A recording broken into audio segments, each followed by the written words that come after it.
नमस्कार दोस्तों। मैं दिनेश चंदेल MPPSC प्रीलिम्स 2024 का आज पेपर लगाएंगे। इस PYQ की सीरीज़ में हम 2024 के पेपर का GS पेपर का 51 से 75 तक के प्रश्न हल करेंगे। और आप सभी इसमें ये भी देखते रहें कि कुछ आपको सर्च करना हो तो वीडियो के दरमियान भी आप सर्च कर सकते हैं और बाद में भी आप नोट करके भी सर्च कर सकते हैं। आप चाहें तो इसमें ये भी कर सकते हैं कि आप सोच लें या कहीं आंसर लिख दें प्रत्येक प्रश्न पे। बाद में आपका स्कोर देखना चाहें तो कितने बन रहे थे कितने नहीं बन रहे थे। चलिए शुरू करते हैं। प्रश्न नंबर ये 51 लेते हैं। प्रश्न है कि 2021-22 के अनुसार मध्य प्रदेश में क्षेत्रफल एवं उत्पादन की दृष्टि से अनाजों में गेहूं का कौन सा स्थान था। ठीक। मध्य प्रदेश में क्षेत्रफल एवं उत्पादन की दृष्टि से अनाजों में गेहूं का कौन सा स्थान था। तो आप ये देख लें एक बार। और इसमें गेहूं का प्रथम स्थान है क्षेत्रफल और उत्पादन में। ठीक। तो आप देख लें कि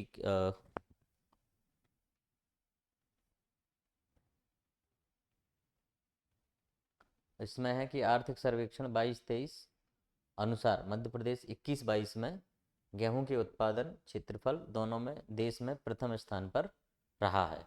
तो आर्थिक सर्वेक्षण ये है और 21-22 का ये है।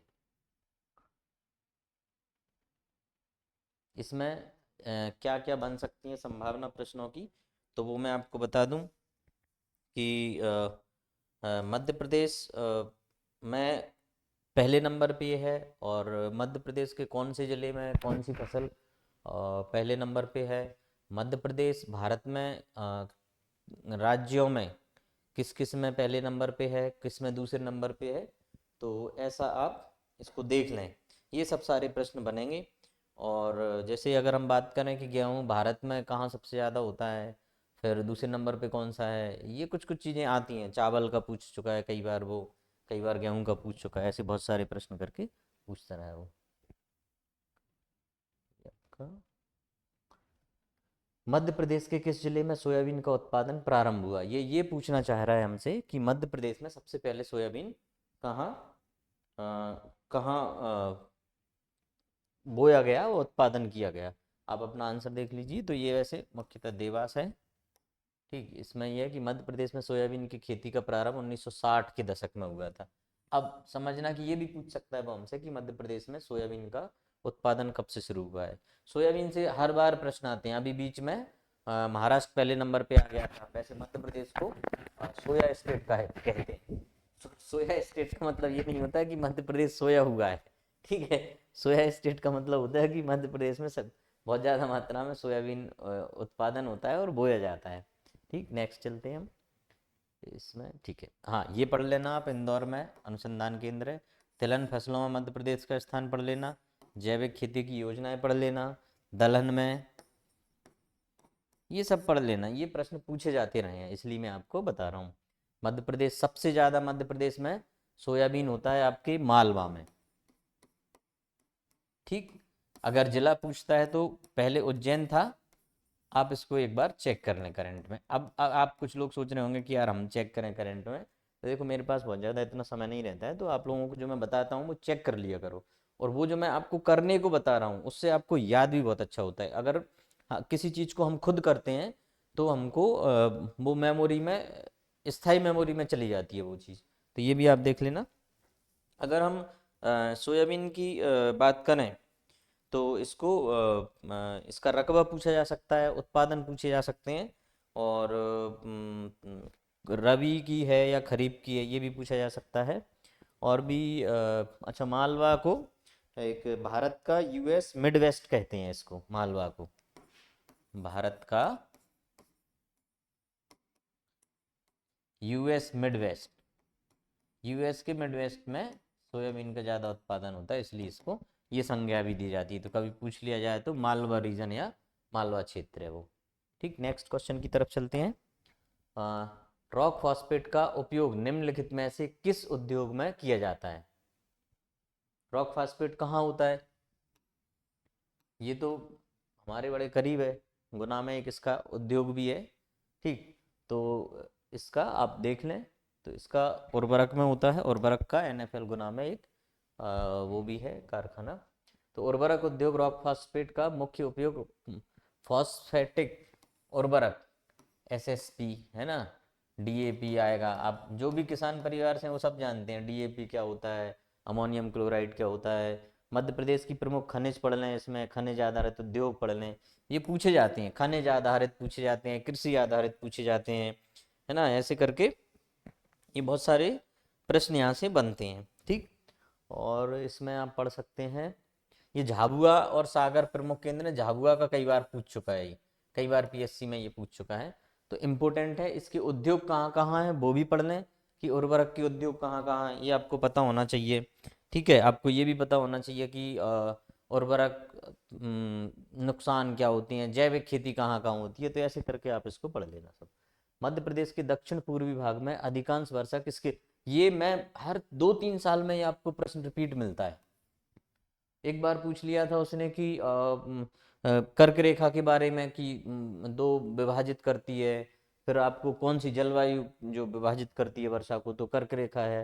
अभी दक्षिण पूर्वी पूछा है, कभी पूछ लेता पूर्वी भाग में, कभी पश्चिमी भाग में, कभी आपके पूरे मध्य प्रदेश में किसके द्वारा ज्यादा वर्षा होती है, तो यहाँ से प्रश्न बनता ही बनता है। तो बंगाल की खाड़ी से जो अपना ये वाला बेल्ट है, जैसे अगर हम मध्य प्रदेश का ये वाला बेल्ट देखेंगे, ये वाले बेल्ट की बात कर रहा है वो, क्या बोल रहा है, दक्षिण पूर्वी, तो ये बालाघाट मंडला ये सब इसमें, तो इसमें ये वाली बंगाल की खाड़ी से वर्षा होती है। अगर संपूर्ण मध्य प्रदेश की बात करता तो आपका आंसर चेंज हो जाता है, ठीक। मानसून की बंगाल की खाड़ी शाखा से इसका ये है उत्तर। तो दक्षिण पूर्वी इससे बालाघाट मंडला ये जिले आती हैं, इसमें चावल बहुत ज़्यादा होता है इधर। बंगाल की खाड़ी शाखा से वर्षा होती है, जबकि पश्चिम में मैंने बोला कि अगर वो इधर का पूछ लेता अलीराजपुर वाले हिस्से का, तो आपका ये आंसर बदल जाता। तो ये यहाँ से डेफिनेटली प्रश्न आता है। तो इस टॉपिक को आप इतना स्ट्रांग कर लो कि कहीं से भी कुछ पूछेगा तो हम बता देंगे। एक बार इससे टफ प्रश्न भी आया था, वो आएगा अभी अपन नेक्स्ट उसमें लेंगे, तो वो भी मैं आपको बताऊंगा। पिछले में भी था, जो पिछला हमने पेपर सॉल्व किया था उसमें भी इससे प्रश्न था, इसमें भी प्रश्न है, और कई बार एक ही एग्जाम में 2 प्रश्न भी आ जाते हैं। तो इतना महत्वपूर्ण टॉपिक है, तो मैं आपको यही बार बार इंडिकेट करना चाह रहा हूँ कि भाई हमारे लिए टॉपिक महत्वपूर्ण कौन से हैं। तो महत्वपूर्ण टॉपिक के बारे में मैं आपको पहले ही बता रहा हूँ कि ये टॉपिक महत्वपूर्ण है, अच्छे से पढ़ना। इससे कंसेप्चुअली प्रश्न भी आते हैं, फैक्ट के अलावा अलावा जो कंसेप्ट आधारित हैं वो प्रश्न भी इससे आते हैं। नेक्स्ट आता है, तो मध्य प्रदेश में काली मिट्टी का निर्माण किस चट्टान के द्वारा होता है, ठीक। काली मिट्टी से बहुत प्रश्न आते हैं। काली मिट्टी को रेगर मिट्टी कहा जाता है, ये पूछा जा चुका है। काली मिट्टी, ये भी रिपीटेड प्रश्न है, ये पूछा जा चुका है कई बार, है ना। काली मिट्टी में इसमें फसल कौन कौन सी होती हैं, ये पूछा गया है। परसेंटेज कितना है काली मिट्टी का, ये पूछा गया है। काली मिट्टी किन जिलों में होती है, ये पूछा गया है। काली मिट्टी का मालवा निमाड़ कहाँ ज्यादा होती है, वो भी पूछा गया है। तो इससे प्रश्न आते हैं, इंपोर्टेंट प्रश्न है, ठीक है। तो बेसाल्ट चट्टान है ये जो मैं आपको बता रहा हूँ, ये वाले टॉपिक की यहाँ से प्रश्न आते ही आते हैं। तो मैं ये जब भी हमारी ये PYQ सीरीज खत्म होगी तो नेक्स्ट सीरीज में वो टॉपिक लूंगा। मैं आपको पूरा सिलेबस नहीं पढ़ाऊंगा। और एक अच्छी बात ये है कि मैं कुछ लोगों से और प्रयास कर रहा हूँ कि वो जैसे साइंस एंड टेक हुआ, कंप्यूटर हुआ, या टेक्निकल कुछ पार्ट हुआ, तो उन लोगों को भी मैं लाऊंगा कि वो अपना पार्ट जितना अच्छे से हो सके वो बता दिए। देखो, रेगोर मिट्टी कहा जाता है इसको, निर्माण दक्कन ट्रैप की बैसाल चट्टानों से हुआ है, इसका क्षरण के कारण इसमें क्या होती है, कपास के लिए सर्वोत्तम है, ठीक। अब कपास कौन से जिले में होती है ये पढ़ लो, है ना। कपास को और क्या, ऐसे बहुत सारी चीजें पढ़ लेना। फिर ये बीटी कॉटन आ जाता है इसमें ही। तो धीरे धीरे ऐसे आपकी वो श्रृंखला बनती है पढ़ने की। मध्य प्रदेश में और मिट्टियां कौन सी हैं, तो मिट्टियों का आप मेंस में जब जाएंगे तो वो पूछता है कहाँ कौन सी, मैप बनवा लेता है, विवरण लिखवा लेता है, ठीक। तो ये ऐसा है, ठीक। नेक्स्ट अपन है मध्य प्रदेश में बांस का राष्ट्रीयकरण, बड़ा अहम प्रश्न है ये। बांस का राष्ट्रीयकरण कब हुआ था, तो ये 73 में हुआ था। 73 में ही हमारा एक वन्य संरक्षण अधिनियम आया था, तो वो भी आप देख लें। और अच्छा, एक मुझे याद आ रहा है इसमें, बांस को वृक्ष है, क्या है ये, फसल है, ये मतलब मैं पूछ रहा हूं आप लोगों से, घास है, खरपतवार है, किसकी श्रेणी में लाते हैं अपन? पहले ये वृक्ष की श्रेणी में था, अभी ये घास की श्रेणी में आ गया है।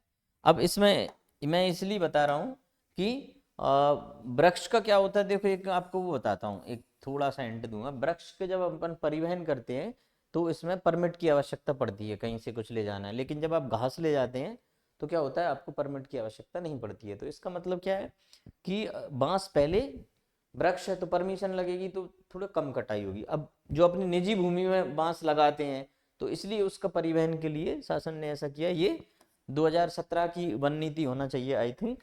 ठीक है, चलिए अपन देखते हैं। बांस राष्ट्रीयकरण किया गया 73 में, और तेंदुपत्ता का राष्ट्रीयकरण आ गया। ये आपको एक एक्स्ट्रा इंफॉर्मेशन मिल गई, इन अगले पेपर में हो सकता है वो ये पूछ ले। तो मध्य प्रदेश वन नीति पढ़ना है, राष्ट्रीय वन नीति पढ़ो, तेंदुपत्ता लागू, ये भारतीय वन प्रबंधन संस्थान कहाँ है, भोपाल में है। तो ऐसे करके आपको जब आप कोई भी ऐसे प्रश्न पढ़ो तो इतना आपको समझ में आना चाहिए कि यार हमको और इसी के साथ साथ क्या क्या पढ़ लेना है। ठीक, तो अब इसमें और मेरे पास कोई अच्छा फैक्ट बांस से संबंधित एक्चुअल में ये हरियाणा की एग्जाम में भी पूछा गया प्रश्न 2018 में। और इसमें पेड़ की श्रेणी में 1927 से पहले जो ब्रिटिश काल में एक अधिनियम आया था हमारा, भारतीय वन अधिनियम 1927 में, ये पढ़ा चुका हूँ, बता चुका हूँ आई मीन। तो उसमें घास से बांस की श्रेणी में ले आए थे, वृक्ष की श्रेणी में ले आए थे। और हमने जो 2017 की भारतीय, ये देखना क्या है, भारतीय वन संशोधन नीति है, संशोधन अधिनियम कर दिया था इसको 2017। तो इसमें बांस को घास के क्षेत्र में आ गया है। मतलब इस, अगर हमसे ये पूछा जाए कि भारत में बांस जो था उसको घास, सॉरी वृक्ष से घास के कैटेगरी में कब लाए, तो अपना कौन सा जाएगा, 2017। ये इसमें दिया नहीं है। ठीक, एक्चुअल में फिर हमसे अगर ये पूछा जाए कि बॉटनी में उसकी परिभाषा के अनुसार बांस क्या है, जैसे मैंने अभी ऑप्शन दिए थे ऐसे ही अगर आपको भी ऑप्शन मिले तो उसमें आपको घास करेक्ट है, इसलिए भी हम इसको घास लगाएंगे। और ये रिपीटेड प्रश्न है, ये भी बता दूं मैं आपको। ठीक, अब आपका नेक्स्ट प्रश्न देखते हैं हम। हाँ, विंध्यन स्कार्पलैंड का दक्षिणी भाग क्या कहलाता है? विंध्यन स्कार्प मतलब एक स्लोप ढलान, उसका दक्षिणी भाग को क्या कहते हैं? तो एमपीपीएससी ने इसका आंसर क्या माना है, भांडेर का पठार। अब यहां आपको क्या करना है, इसके बारे में प्रश्न आते हैं। विंध्यन पर्वत से, विंध्यर कगार से बहुत सारे प्रश्न आते हैं। तो इसका मतलब ये है कि आप इसको डिटेल पढ़ लें, इसको नेट पे सर्च भी कर लें। ठीक, कि इस कहाँ दक्षिणी भाग कौन सा है, उत्तरी भाग कौन सा है, मध्य भाग कौन सा है, ये भी पढ़ लें, इसकी चोटियां पढ़ लें, अमूमन सब लोग पढ़ते हैं। नेक्स्ट आगे चलते हैं। रीवा पन्ना और भांडेर का पठार, ये आता है विंध्यन कगार भूमि की दो भाग हैं। रीवा पन्ना पठार ऊपर आता है थोड़ा सा, और भांडेर पठार विंध्यन श्रेणी का दक्षिणी विस्तार है। ठीक, मध्य प्रदेश के भौतिक प्रदेश पढ़ लेना, 3 5 जितने भी कहाँ किस किस प्रकार से ये प्रश्न आ चुके हैं, मध्य प्रदेश के कितने भौतिक प्रदेश हैं ये पढ़ लेना। नर्मदा किन दो पर्वत के बीच बहती है, ये भी प्रश्न पूछा गया है। ठीक है, सोन नदी की दिशा क्या है, नर्मदा की दिशा क्या है, नर्मदा की लंबाई क्या है, नर्मदा सोन, बहुत ये इनकी कहानी भी उत्पत्ति की स्ट्रॉन्ग है, कई हमारी माइथोलॉजिकल बुकों में भी अच्छी अच्छी कहानी है। तो ये जब सिलेक्शन हो जाए तब पढ़ना। ठीक, भारत हैवी इलेक्ट्रिक भेल भोपाल की स्थापना किस देश के सहयोग से हुई? ठीक, अपन इस प्रश्न पे आएंगे तो देश पूछ रहा है, तो भाई देश इसका ब्रिटेन है। ठीक है, अपने ब्रिटेन की अगर हम बात करें कि इससे एक और है। ठीक, जर्मनी की बात करें तो लौह इस्पात की एक जर्मनी से, फ्रांस का डायरेक्ट इन्वेस्टमेंट मुख्यतः नहीं है, एक हमारी रूस की है। तो आपको एक ये चार्ट बना लेना है, और आपके मन में जिन जिन लोगों ने ये पढ़ा हुआ है उनके मन में आ गया होगा। ठीक है, तो राउरकेला,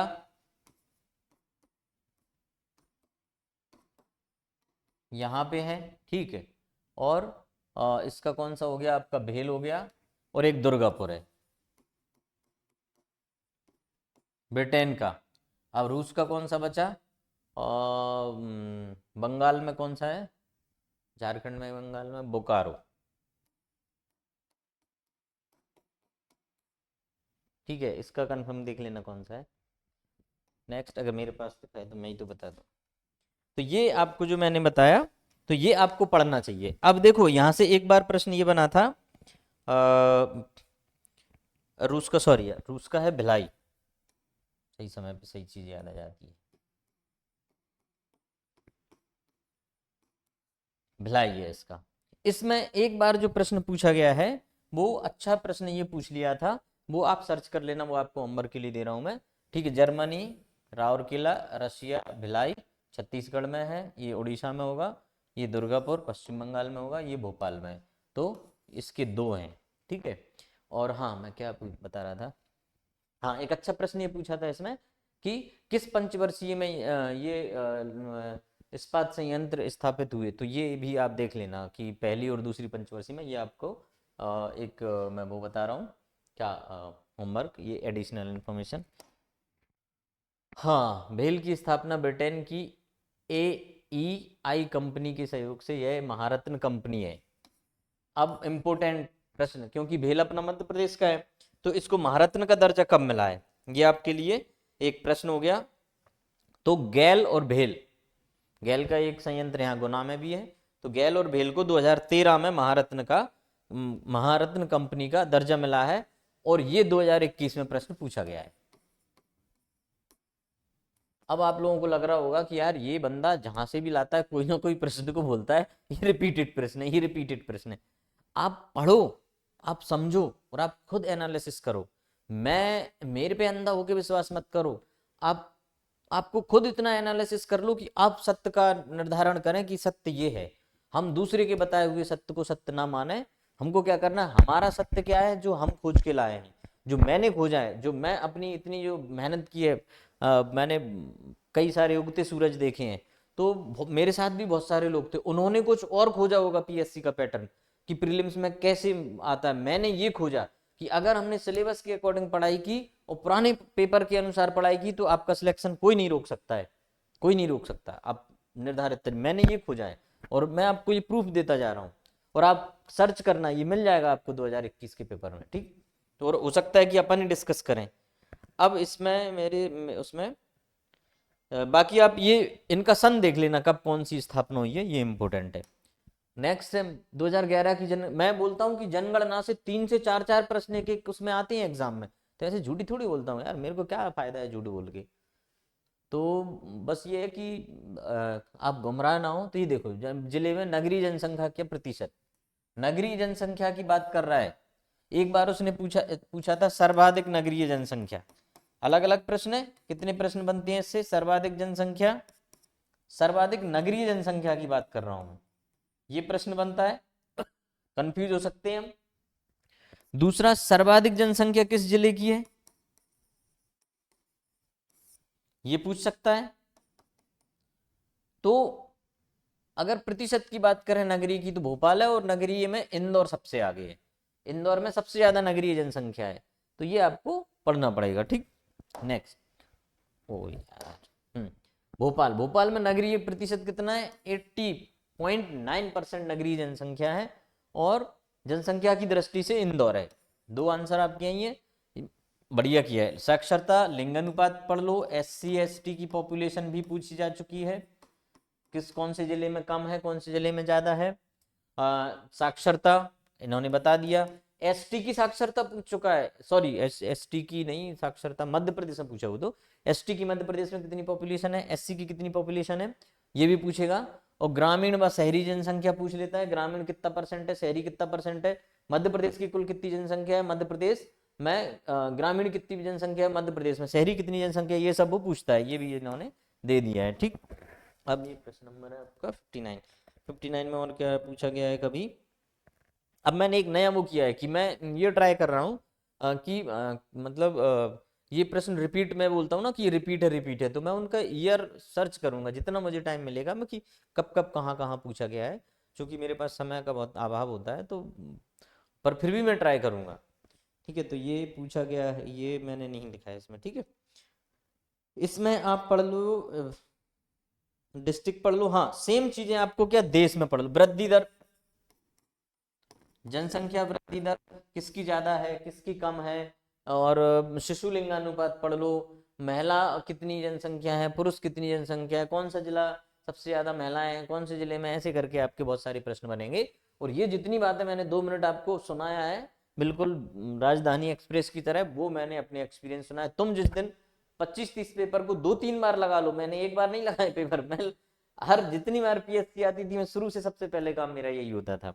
ठीक, अब किस सिंचाई परियोजना में 4 राज्यों की भागीदारी है? कितना बढ़िया प्रश्न है, सरल प्रश्न है, बहुत सरल प्रश्न है। अब देखना, उसने इसकी विद्युत उत्पादन नहीं पूछा, उसने बहुत ज्यादा कोई बड़ी बात नहीं पूछ ली है, सिंपल सा पूछा है आपको ये 4 राज्य पता होना चाहिए, इसमें कौन कौन सी ये प्रश्न हमको कहाँ इंडिकेट करके ले जा रहा है कि भाई सब जितनी भी परियोजनाएं हैं उनके आपको राज्य पता होना चाहिए कि कौन से राज्य, कौन सी परियोजना में कौन कौन से राज्यों को। अब एक चीज और बताता हूं मैं, आपकी अगर कोई ऐसी परियोजना है कि जो मध्य प्रदेश में ही है, और उसमें पूछो कौन से जिले हैं इसमें।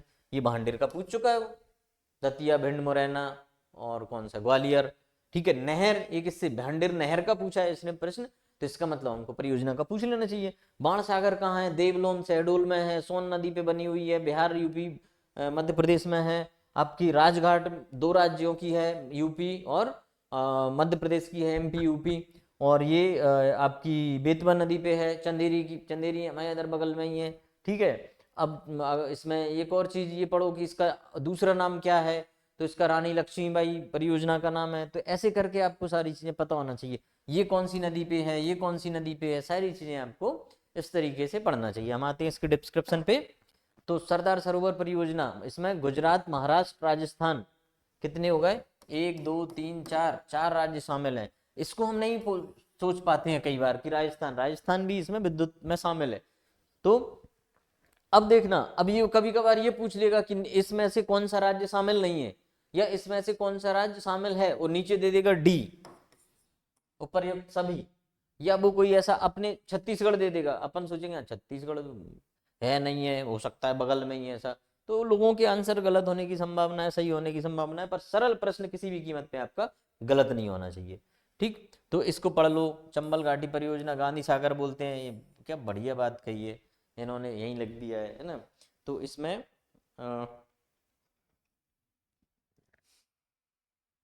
ठीक है, ये क्या कह रहे हैं, बंगला उपन्यास दुर्गेश नंदिनी।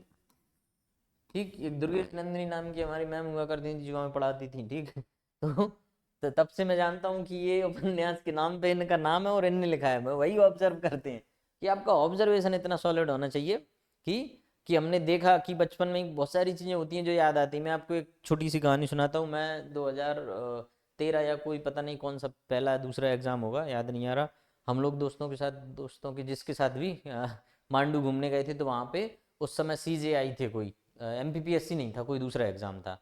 सीजेआई मध्य प्रदेश के महान्यायमूर्ति थे। तो उनका वो लगे थे जगह जगह स्वागत का कुछ ऐसा, या कहीं ना कहीं मुझे दिख गया था कि ये यहाँ पे आए हुए हैं। तो उस समय मेरा नाम उनके उसमें मेरी मेमोरी में आ गया, और 1 महीने बाद मेरा एग्जाम था, उसमें वो प्रश्न मेरा सही हो गया। तो ऐसी चीजें होती हैं, हम कहाँ जा रहे हैं, क्या चल रहा है। तो बहुत सारे ऐसे हमारे 10% प्रश्न इस तरीके से सही होते हैं। अब प्रश्न है आपका, बंकिम चंद्र चटर्जी इसका आंसर है। अब देखो इनके यहां से प्रश्न आएगा, करंट से आएगा। आप बोलो कैसे करंट से आएगा, ये तो बहुत पहले स्वर्गवास हो चुका है। करंट से ऐसे आएगा कि वर्तमान में जो संसद का सत्र चल रहा है उसमें वंदे मातरम पे डिस्कशन, परिचर्चा हो रही है। इसका इसका मतलब ये है कि संभावना पूरी की पूरी बनती है कि वंदे मातरम काय में लिखा है, आनंद मठ में। आनंद मठ किसने लिखा है, इनने, चटर्जी महोदय ने। तो वंदे मातरम की रचयिता इनके कौन है, कब पहली बार गाया गया, कब संसद में आया गया, कब राष्ट्रीय गीत बनाया गया, इतने सारे प्रश्न बनते हैं कि नहीं। तो जो वंदे मातरम है, इससे जितने भी आपके बने वो सब आपको कर लेना चाहिए, जितने भी प्रश्न मिले आपको। और देखना ये आना चाहिए। इसके लिए मैं ये भी बता रहा हूँ कि एमपीपीएससी की जो परीक्षा हुई उससे पहले जितनी परीक्षाएं हो 1 साल के अंदर, उनको भी आपको हल करना चाहिए। तो ये बहुत बड़ी बात है, उससे आपको करंट का पता चलेगा। और ये अगर प्रश्न नहीं आए तब देखना एक ना एक एग्जाम में ये प्रश्न फंसेगा। इसमें हमको क्या करना चाहिए, ये इन दोनों में क्या रिश्ता है भाई, ये पुत्र हैं, सबसे छोटे पुत्र हैं, ये पिताश्री हैं। ठीक है, अगर इनकी बात करें हम सबसे पहले तो, अच्छा पहले डिस्क्रिप्शन तो देख लें। इन्होंने वंदे मातरम ये लिखा है, वंदे मातरम है की रचना की। स्वतंत्र संग्राम का साहित्य में ये बंकिम चंद्र की कृतियां, तो कृतियां आप पढ़ लेना कौन कौन सी हैं। ये नील दर्पण दीनबंधु मित्र की है, आप कंफ्यूज मत होना। अब देखो अपन इसी पे आते हैं, चार ऑप्शन हल कर लें अपन। मैं बहुत जल्दी जल्दी चार ऑप्शन हल करूंगा। कि सबसे पहले अपन जाएंगे कि देवेंद्रनाथ टैगोर पे। तो देवेंद्रनाथ की एक बुक है ब्रह्मो धर्मा, टफ में आएगा, इजी नहीं बनेगा, अभी करंट में कुछ चल भी नहीं रहा है इसलिए। बंकिम चंद्र चटर्जी की कौन सी है, आनंद मठ बता दी, कृपा कपाल कुंडली इसमें लिखी मृणालिनी, और एक है इनकी,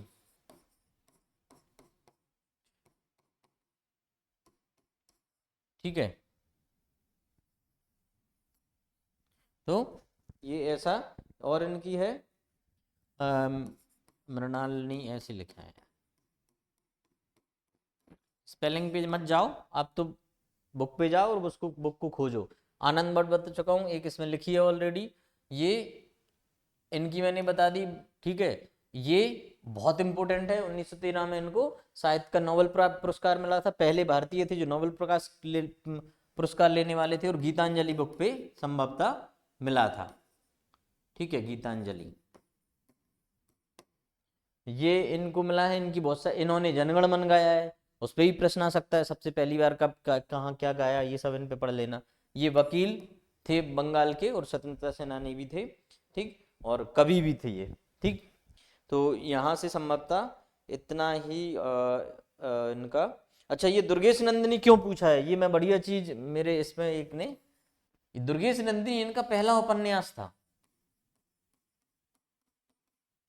अगर मान लो हमसे ये पूछ लें कि बंकिम चंद्र चटर्जी का पहला उपन्यास कौन सा था, अब देखो ये प्रश्न इस बार ये आ गया। अब ये भाई साहब पहुंच जाएंगे ऊपर प्रश्न में, और ये बहन जी आ जाएंगी नीचे, ठीक है। ये कहाँ जाएंगी, ऑप्शन में आ जाएंगी कि इनकी और इनका नाम ऊपर पहुंच के बता देगा कि फर्स्ट उपन्यास कौन सा है। अब क्या करोगे, तो इसी तरीके से पेपर हमको सॉल्व करना चाहिए। नेक्स्ट हम जाते हैं, केशव चंद्र सेन को ब्रह्म समाज का प्रधान आचार्य किसने बनाया। आपने उत्तर लगाना है। देखो एक चीज मैं आपको बताता हूं कि एक किसी का कथन है कि नेपोलियन या किसी का है या सिकंदर का, पता नहीं किसका है, मैं भूल गया, अचानक याद आया कि उन्होंने कुछ ऐसा कहा है कि हमको युद्ध की जो प्रैक्टिस होती है ना, मॉक ड्रिल, युद्ध की तैयारी, युद्ध अभ्यास इस तरीके से करना चाहिए कि जैसे हम युद्ध लड़ रहे हो। और युद्ध इस तरीके से, जब हम बहुत ज्यादा ये कर लेते हैं कि हमने युद्ध की तैयारी इस प्रकार की है, युद्ध अभ्यास इस प्रकार की है कि जैसे कि हम युद्ध लड़ रहे हो, अभ्यास करते समय ये सोच रहे हो, तो उसके बाद अगर जब हम युद्ध लड़ने जाएंगे तो हमको युद्ध ऐसा लगेगा कि हम अभ्यास कर रहे हैं। तो सेम चीज क्या है कि जब हम तैयारी कर रहे हैं तब इतनी जी जान लगा दो कि जैसे हम एग्जाम में बैठे हैं और पूरी मेहनत, पूरा 100% दिमाग, मन, तन मन धन से हम वहीं पे हैं। जब आप एग्जाम में जाओगे ना तो आपको वास्तव में ऐसा लगेगा कि यार हम तो प्रैक्टिस सेट जैसा कुछ लगा रहे हैं। मतलब हम लोगों का एक ग्रुप था, मैं आपको बताऊं, हम इंटरव्यू देने गए थे तो हम इतने अच्छे से बातें कर रहे थे, हंस रहे थे, जोक सुना रहे थे एक दूसरे को। तो बाकी के लोग ये कह रहे थे कि मेरे से पूछा गया था कि किसका इंटरव्यू दिलाने आए हो, मैंने कहा भाई मेरा ही इंटरव्यू है। तो बोले यार तुम तो बिल्कुल मतलब चेहरे पे शिकन नहीं है, कोई कोई डर रहा है यार, यार पता नहीं क्या होगा, कोई पानी पी रहा है, कोई दही और वो कुछ खा रहा है। हमने ऐसा कुछ नहीं किया, हम बिंदास होते थे क्योंकि हम प्रैक्टिस बहुत अच्छी करते थे। तो सेम चीज आपको यहाँ बता रहा हूँ कि आपकी प्रैक्टिस सेट आपको बहुत अच्छे से लगाना चाहिए। केशव चंद्र सेन पे प्रश्न बनता है, ब्रह्म समाज पे प्रश्न बनता है, ठीक है। और ये जितने भी ये महोदय हैं इन सब पे प्रश्न बनते हैं। केशव चंद्र सेन कहाँ के थे, इन्होंने कौन सा क्या किया था, कौन कौन सी सामाजिक कुप्रथाओं का विरोध किया था, ब्रह्म समाज से संबंधित इन्होंने इसकी स्थापना की थी तो कब की थी, तो 28 में की थी। तो इस समय भारत के वायसराय कौन थे, कितने प्रश्न बन गए, ठीक है। अब जब राजा राम मोहन राय ने ब्रह्म समाज की स्थापना की थी तो भाई साहब इनका नाम क्यों लिखा है, इनका नाम इसलिए लिखा है कि बाद में ब्रह्म समाज दो भागों में बट गई थी, ठीक है। एक भारतवर्ष ब्रह्म समाज हो गई थी, भारतवर्ष ब्रह्म समाज, और एक हो गई थी आदि ब्रह्म समाज हो गई थी, ठीक है, इसलिए इनका नाम डला है। तो फिर एक और प्रश्न बनता है कि इसके इसके जो आचार्य थे वो कौन बने होंगे और इसके प्रमुख कौन बने होंगे, हो गए दो। फिर प्रश्न, तो भाई साहब ये इधर आ जाएंगे और इनमें से ये देवेंद्रनाथ ठाकुर इधर आ जाएंगे। अब हमारा प्रश्न कि किसने इनको दी, तो इन्होंने इनको इनको बनाया था, इन्होंने देवेंद्र नाथ ठाकुर जी ने भारतवर्ष ब्रह्म समाज का इनको आचार्य बनाया था। बाद में फिर वो दो जगह अलग अलग हो गई और इनके नेतृत्व में फिर ब्रह्म समाज बहुत अपने बंगाल और इन सबसे बाहर जाके भी फैली। फिर हम बात करते हैं कि महादेव गोविंद रानाडे, पहले आप उत्तर तो देख लें, ठीक है। देवेंद्र नाथ ठाकुर ने इनको क्या बनाया था, ये इन्होंने ठाकुर ने नियुक्त किया था। बाद में मतभेद के कारण केशव चंद्र सेन ने भारत वर्षीय ब्रह्म समाज बना दी थी, ठीक है। आ गया एक और आदि ब्रह्म समाज की ये बन गए थे, ठीक है। आदि ब्रह्म समाज एक प्रश्न हो गया हमारा। ब्रह्म समाज का विभाजन 19वीं सदी में समाज सुधारक कौन कौन से हैं, दयानंद सरस्वती, केशव चंद्र सेन, जितने हैं सब पढ़ डालो। प्रार्थना समाज, आर्य समाज, ये दयानंद सरस्वती हो जाएंगे।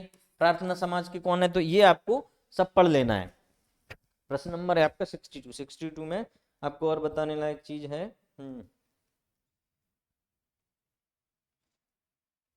ये प्रश्न कई बार आ चुका है, ठीक है। अब देखो इसमें मैं कहा ये कहाँ आएंगे, प्रार्थना, ये लिखा है ना प्रार्थना समाज, तो ये इन्होंने बनाई थी। इनके साथ आत्माराम पांडुरंग भी थे, तो कौन का कौन सहयोगी था, इतने सारे। इस प्रश्न से आप 25 प्रश्न भी हाल बना लो, 40-50 प्रश्न बना लो, मतलब इतना अच्छा टॉपिक है ये।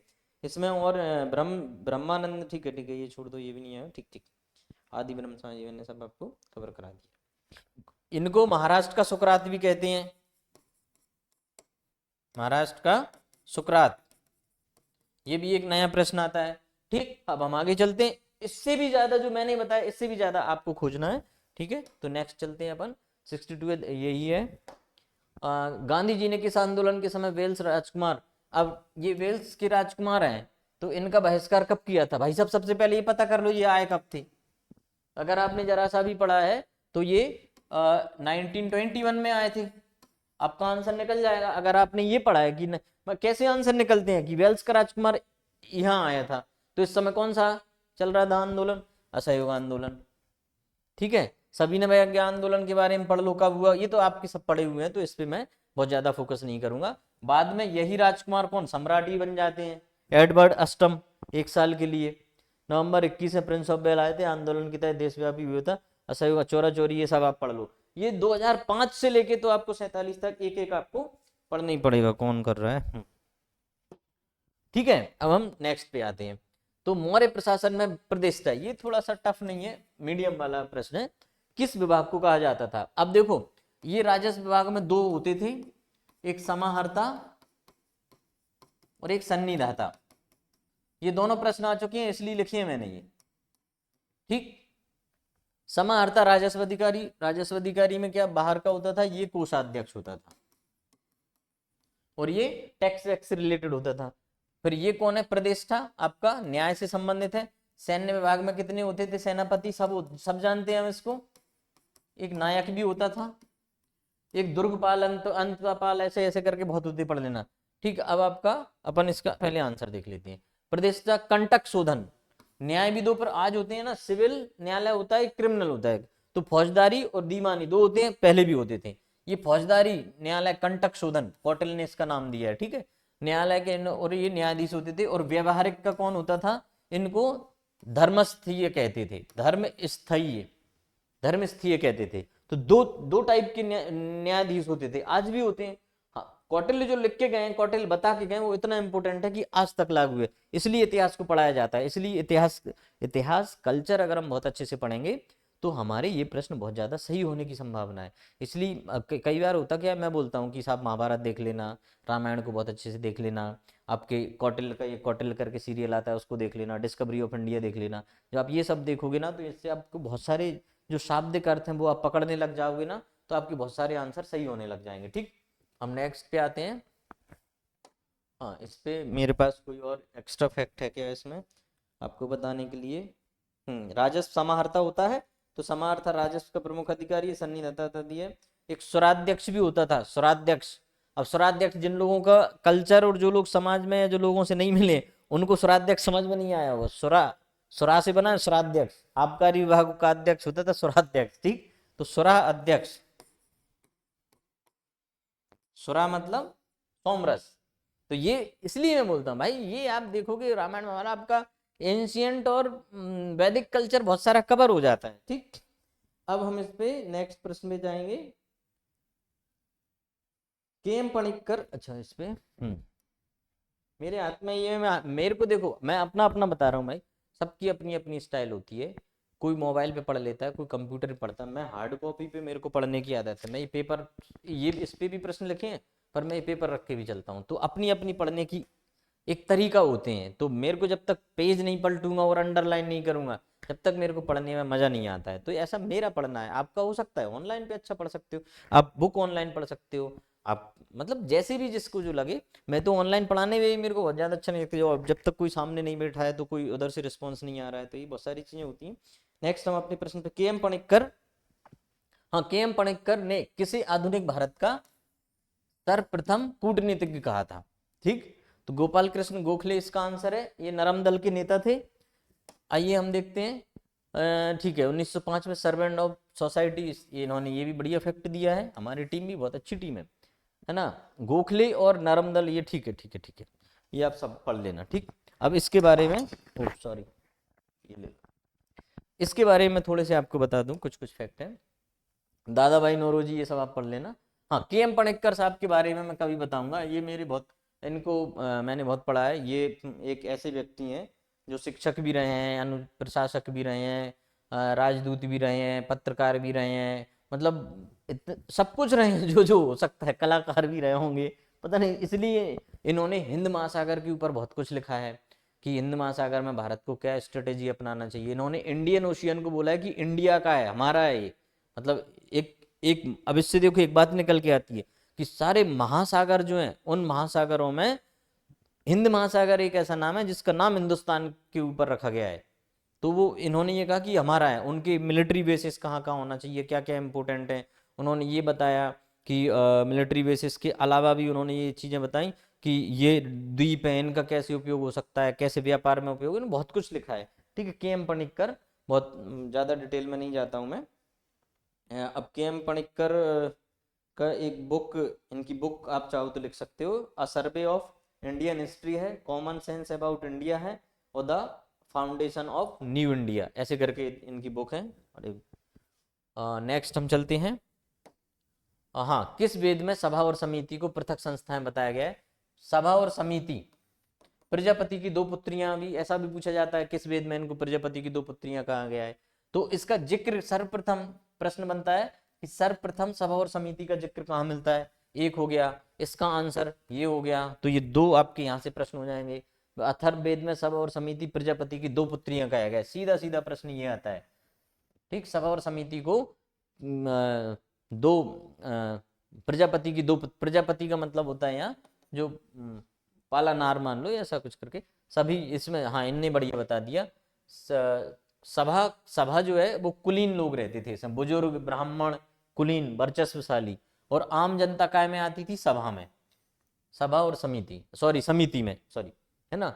अब देखो, आज मैं आपको एक ब्रिटेन का पैटर्न बताता हूँ। जैसे अपने यहाँ राज्यसभा लोकसभा होता है, ब्रिटेन में एक हाउस ऑफ कॉमन्स होता है, एक हाउस ऑफ लॉर्ड्स होता है। तो जो उनका हाउस ऑफ लॉर्ड्स हो जाए, उसमें कुलीन वर्ग के लोग होते हैं, और उनका जो उनका ये होता है लोकसभा, मान लो उसको हाउस ऑफ कॉमन्स, उनमें आम लोग होते हैं। तो समझ रहे हो कि हमारा वैदिक कल्चर ब्रिटेन फॉलो कर रहा है। या हम आज भी बात करें तो जो राज्यसभा, हमारा खुद राज्यसभा है, उसमें चुने हुए लोग चुनकर भेजते हैं, और लोकसभा को आम सभा आज भी कहते हैं। तो सभा समिति का कंसेप्ट आज भी है कि नहीं?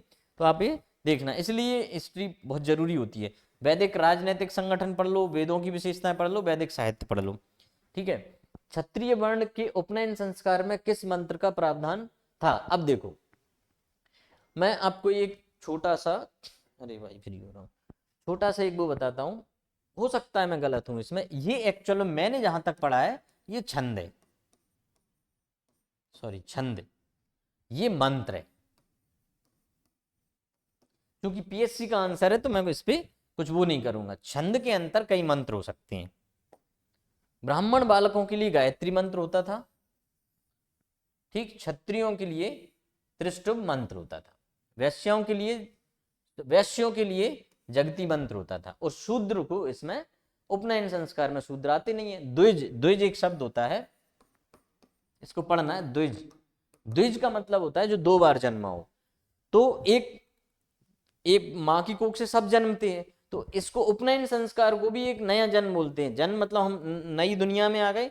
उपनयन संस्कार के बाद क्या होगा कि हम जाते हैं एक नए आश्रम में, ठीक है, ब्रह्मचर्य आश्रम में, तो वहां से हमारा नया जन्म होता है। इसलिए जो 3 वर्ण होते हैं उनको द्विज कहा गया है। तो द्विज लोग ही इसमें प्रवेश करते थे। ये इसमें मेरे प्रश्न ज्यादा आ गए हैं तो ये वीडियो लंबा हो रहा है। मैंने बोला संस्कार आश्रम ये सब पढ़ लेना। गुहा मंदिरों में सुप्रसिद्ध कैलाश मंदिर कहाँ स्थित है? बढ़िया प्रश्न है। कैलाश मंदिर के बारे में मैंने बताया था जब आपका साउथ का एक द्रविड़ शैली का मंदिर आया था प्रश्न में, तो ये एलोरा में है। अब आपको अजंता पढ़ना है, एलोरा पढ़ना है, ये कन्हेरी सब पहले पढ़ लेना है, कहाँ कहाँ है ये पढ़ना है, फिर इसकी विशेषताएं पढ़ लेना है। तो एलोरा महाराष्ट्र में है, कैलाश मंदिर है इसमें। राष्ट्रकूट कृष्ण प्रथम ने, एक प्रश्न बना, राजा किस राजा ने बनवाया, दूसरा बना किस वंश का शासक ने बनवाया, तीसरा कहाँ है, तो एलोरा महाराष्ट्र में है। एक आश्रम मंदिर का मतलब है कि एक ही चट्टान को काटकर बनाया गया है, इसलिए बहुत सुंदर मंदिर है, ठीक है। अजंता एलोरा, फिर सारे मंदिरों के बारे में ऐसे ही आप पढ़ लो, अजंता एलोरा एलिफेंटिया सबके बारे में। नेक्स्ट हम बात करते हैं एलोरा के बारे में। अगर कुछ और है क्या मेरे पास?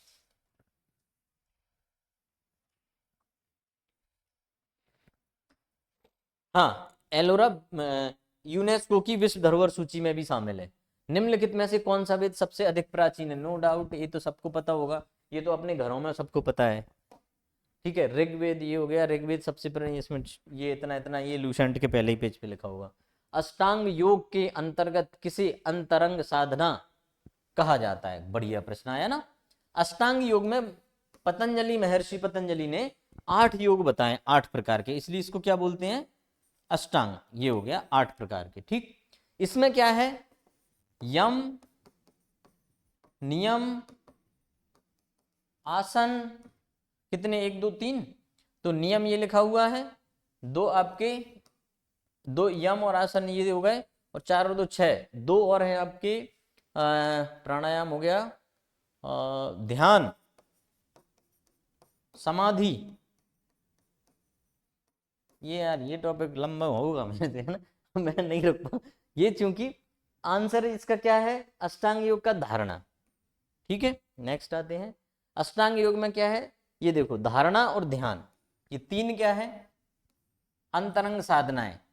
तो ये अगर हमसे ये पूछ ले कभी ये इन फ्यूचर में जाके कि धारणा भी अगर वो ऑप्शन में दे देगा, और आपको दे देगा ध्यान भी ऑप्शन में दे देगा, और आपको ये दे देगा समाधि भी, और डी में लिख देगा वो कि उपर्युक्त सभी, तो हमारा ये भी है कि अकेला हमारा धारणा नहीं है। अगली बार पता चले कि तीनों पूछ लिया तो डी आंसर आ जाए। योग दर्शन किसने दिया है? पतंजलि ने, ठीक है। अब देखो इसमें यम का मतलब होता है जो महावीर के है ना, सत्य, अहिंसा, ब्रह्मचर्य के, इनका पालन करना, तो यम होता है। नियम का मतलब, यम आपकी नैतिकता से संबंधित है। नियम का मतलब होता है कि हमको प्रॉपर शौच करना चाहिए, कम भोजन करना चाहिए, कब क्या होना चाहिए, यम नियम, ठीक है। और व्यवहारिक होता है, आप जानते ही हो। फिर आपका जो धारणा होता है उसका मतलब होता है एकाग्रता लाना जीवन में। फिर आपका ध्यान, ध्यान समझ रहे हो, हम ध्यान मुद्रा में बैठ गए तो हमारा आंख बंद करके कि इंद्रियों को कंट्रोल में करना है, ध्यान वो है कि बाह्य इंद्रियों को कंट्रोल में करना। समाधि होता है परमानंद, परमानंद की समानुभूति हो गई। जो जब कोई कभी कभार होता है ना कि कोई लीन होता है कहीं, या अपने आप को मृत्यु के हवाले करता है, हम बोलते हैं कि समाधि ले ली उन्होंने, वो परम आनंद से मिल गए वो, इसके उससे बड़ा कोई जीते हुए परमानंद को प्राप्त किया जा सकता है, ठीक है। तो एक बुक भी लिखी है ओशो ने, संभोग से समाधि तक, आप चाहो तो पढ़ लेना, अभी नहीं, सिलेक्शन के बाद में पढ़ना, अभी आपको मैं ये सलाह नहीं दूंगा, ठीक है। और यम नियम आदि ये बहिरंग होते हैं बाकी के। अंतरंग और बहिरंग, अंतरंग का मतलब क्या है? धारणा, एकाग्रता लाना, अंदर की बात है। ध्यान अंदर की बात है। समाधि सबसे अंदर की बात है। और बहिरंग मतलब बाहर के, जैसे कि नैतिकता का पालन करना है, व्यवहार हमारा कैसा होना चाहिए। प्राणायाम क्या होता है? अब ये देखो, प्राणायाम क्या है? अनुलोम विलोम करते हैं, सांस को अंदर भी छोड़ना है, बाहर भी लेना है, सॉरी बाहर छोड़ना है, अंदर लेना है, तो ये हमारा क्या है? प्राणायाम है।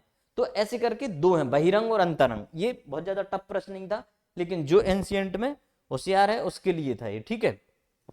तो हम आगे चलते हैं। हाँ, प्रश्न आता है, नदियों और उनके उद्गम का सही मिलान कीजिए। वही सुमेलित करना आ गया, आता है? ये तो सरल सा प्रश्न है, बहुत बड़ी चीज नहीं है। तो सबसे पहले हम देखें तो कावेरी, ब्रह्मगिरी, यहाँ जाना मैं गया हूँ, बढ़िया दृश्य लगता है। ठीक है, साबरमती, साबरमती कहाँ है अपनी? साबरमती के संत तूने कर दिया कमाल। गांधी जी गुजरात के थे, राजस्थान और गुजरात में पहुंच गए। तो ये कहाँ? मेवाड़। ये अभी कौन सा अरावली, अरावली श्रेणी से निकलती है। ठीक है, फिर आपकी ताप्ती मध्य प्रदेश की है, तो ये तो आपको बहुत पता होना चाहिए। तो ताप्ती कहाँ से निकलती है? सतपुड़ा की श्रेणी से। दामोदर छोटा नागपुर का पठार, ये आपकी सुमेलित हो जाएंगे, तो इसमें बहुत ज्यादा आपको बताऊंगा नहीं। ठीक, अब किन दो राज्यों से देश के कुल कोयले का निक्षेप, मैंने पिछली बार कहा था, पिछली बार क्या आया था कि किस राज्य में सबसे ज्यादा लौह अयस्क के निक्षेप या भंडार पाए गए हैं, तो वो किस में पाए गए थे? कर्नाटक में। अभी यही प्रश्न अगर मैं बदल दूं, कोयले की जगह ये अयस्क लिख दूं, लौह अयस्क, तो आपकी ये दोनों आंसर बदल जाएंगे। अब देखना, झारखंड, मध्य प्रदेश, उड़ीसा, उड़ीसा में इसका सबसे ज्यादा है, दूसरे नंबर पे झारखंड आता है, तो ये दोनों हो जाएंगे। अगर यही हमारा कर्नाटक ऑप्शन में दे दिया और यहां लिख दिया लौह अयस्क, तो आपका आंसर हो जाएगा उड़ीसा और कर्नाटक। ठीक है, ये झारखंड उड़ीसा ही बोला था ना? हाँ सही है, झारखंड उड़ीसा में 50% से अधिक है। ठीक, कोयले के प्रकार पढ़ लो, कोयले की खदानें पढ़ लो, सारी खदानें बहुत इंपोर्टेंट होती हैं। देखो कौन कौन सी खदान कहाँ कहाँ है, झारखंड में कौन कौन सी है, मध्य प्रदेश में कौन कौन सी है। मध्य प्रदेश में 3 है इंपोर्टेंट, तीनों पढ़ लो। छत्तीसगढ़ में कौन कौन सी है। ठीक है, 2021-22 में भारत में दालों के उत्पादन में किस राज्य का प्रथम स्थान रहा? दालन में always Madhya Pradesh, soya state भी है और दाल स्टेट भी है, जहाँ सोयाबीन हो रहा है, चना हो रहा है, मूंग हो रही है, बहुत सारी चीजें। तो ये मध्य प्रदेश, ये तो पेटेंट क्वेश्चन है और ये बहुत बार प्रश्न पूछा गया है। ठीक है, दलहन उत्पादन में मध्य प्रदेश देश का प्रथम स्थान है। चना, मसूर, उड़द, मूंग भूल गया लिखना है, मूंग भी तो दाल होती है, मूंग की दाल ही तो खाते हैं जब कोई को टाइफाइड होता है तो। ठीक है, दे पानी। ठीक, अब ये हरित क्रांति, ये सब पढ़ लेना आप। नेक्स्ट है, इसमें कौन सा राज्य बॉक्साइट का सबसे बड़ा भंडार रखता है? ठीक है, ये अलग प्रश्न आ गया बढ़िया आपका। बॉक्साइट में उड़ीसा होना चाहिए। ओडिशा में भारत का 50% से अधिक बॉक्साइट भंडार है। ठीक है, ये इसकी काला हांडी और ये सब इनका देख लेना। काला हांडी बहुत फेमस है गरीबी के लिए। ठीक है, निम्नलिखित में से कौन सा कथन सही नहीं है? कौन सा कथन सही नहीं है पूछ रहा है वो। अल नीनो पेरू की तट होती है। ठीक, इसका पूरे डिटेल में हमारे पास एक एक्सपर्ट है, वो पूरे बताएंगे। इवन उन्होंने एक छोटा सा कुछ वीडियो डाल भी रखा है, उसको देख लेना, अल नीनो से संबंधित। उन्होंने ऐसे ऐसे करके मैप बताया है, ये पेरू का तट है, ये धारा जा रही है, ये सब कुछ बताया, तो पढ़ लेना। ठीक है, अल नीनो मानसून कमजोर करती है। हाँ बिल्कुल, जब अल नीनो होता है तो भारत में क्या होता है? कम वर्षा होती है। अल नीनो प्रतिवर्ष नहीं घटती है, प्रतिवर्ष हम यहीं से निकाल लेंगे। अगर प्रतिवर्ष घटेगी तो हमारा मानसून तो खत्म ही हो जाएगा ना। तो ये 2-4 साल में एक आध बार आता है, 4 से 7 साल के अंतराल में, और लानीनो मानसून को मजबूत करती है। अब ये पूरा डिटेल इसी मैं एक जो सबसे पहला वीडियो डाला होगा उसको आप देख लेना, तो मैं इसमें कुछ नहीं बताऊंगा। ठीक है, ये सब बताऊंगा ही नहीं मैं कुछ। ठीक, धन्यवाद। तो हमारा आज का एक ठीक ठाक सेशन समाप्त किया है। मैं आपसे बार बार अपील यही करूंगा। और दूसरा मैं ये भी आप लोगों से बताना चाहूँगा कि अब थोड़ा थोड़ा हम लोग आपको बहुत अच्छे अच्छे एग्ज़ाम तक मैं बहुत अच्छी वीडियोस बनवा के अन्य सब्जेक्ट की भी हम लोग करेंगे। ठीक, तो इससे ज़्यादा आपको मैं कुछ बताऊंगा नहीं। नेक्स्ट वीडियो में आपके जो 75 के बाद, 75 कर दी ना हमने, हाँ 75 के बाद 100 तक खत्म कर देंगे, संभवतः कल या परसों तक, कल परसों में बना दूंगा। इसके बाद 2023, 22, 21, 20 का भी लेंगे। ठीक, इसी के साथ आप सभी को बहुत बहुत धन्यवाद और आप सभी को बहुत बहुत शुभकामनाएं और आप सभी को शुभ रात्रि। धन्यवाद।